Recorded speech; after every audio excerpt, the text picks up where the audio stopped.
Well, the number of migrants risking their lives to reach Europe continues to exceed last year's figures by a pretty big margin. The number of migrants arriving in Europe by crossing the Mediterranean peaked in October of this year, with more than 220,000 men, women and children making the journey, and that compares to 23,000 the year before. And so far in December alone, the number of people making the crossing is up by over 25,000. And those figures from the UNHCR. So let's talk to Melissa Fleming from that organisation, the United Nations Refugee Agency, and she's in Geneva. Thank you so much for joining us. And I'm just wondering, at this point, what are your thoughts for, let's say, the month ahead, and given that the projections seem to be way beyond anything people feared? Yeah, you know, usually we do see quite a dip in numbers in the winter because people just don't want to risk the journey. But as you heard from that report, you know, the distance is so small. It's only 3 kilometers, 15 kilometers to the islands. And so people feel, and then they're given reassurance by these criminals that they can make it. It's not so far. The route last year was mostly from Libya to Italy, much, much longer. So we saw a big cut in the numbers in November, December, January, when the winter months came in. We were expecting to see many fewer people taking the risk, but it shows the desperation, the numbers of people who continue to try. We heard about the extra resources being given by the EU to Turkey, for example. Do you think those resources are being well used? Well, it's hard to tell right now. You know, Turkey is struggling with 2 million Syrian refugees, and our questionnaires show that actually the majority of the people coming to Europe from Syria are coming directly from Syria. They're not coming from Turkey, they're coming via Turkey. So it's a bit different. There are people who are leaving the neighboring countries who've been refugees there for many years and who are living in conditions that they say they can just no longer tolerate. You know, when you live in a refugee camp or you live in a tent or a dilapidated building for a year or two, you say, maybe I can take it because I'm going to go back home.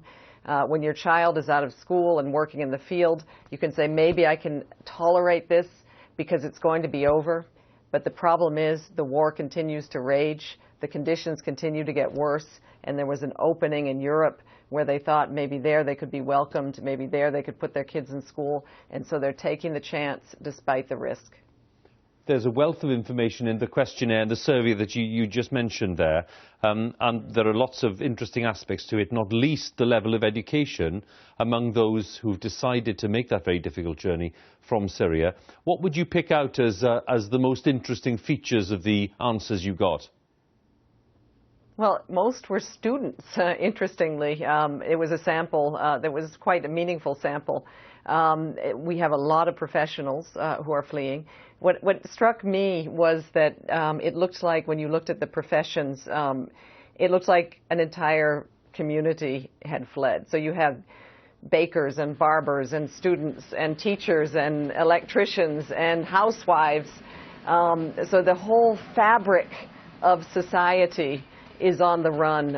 And, you know, I think unless there is a massive investment in the neighboring countries, unless there is a huge concerted effort to stop the war, we're going to see people who are very desperate and are going to continue to try to reach safety and restart their lives in Europe.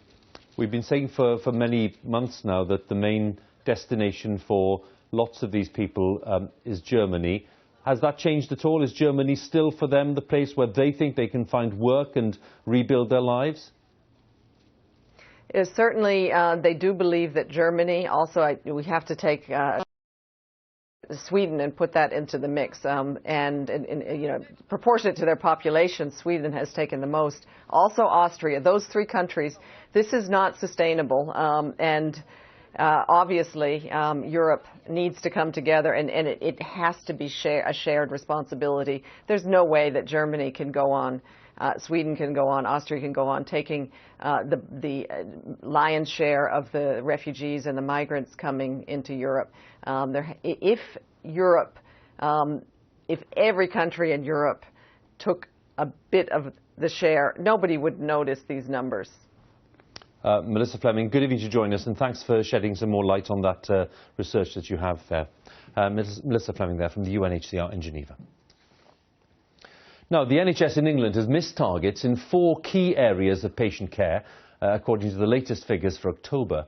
Targets for ambulance response times, A&E waiting, cancer care and diagnostic testing were all missed. And on many measures, the figures are worse this time than last year.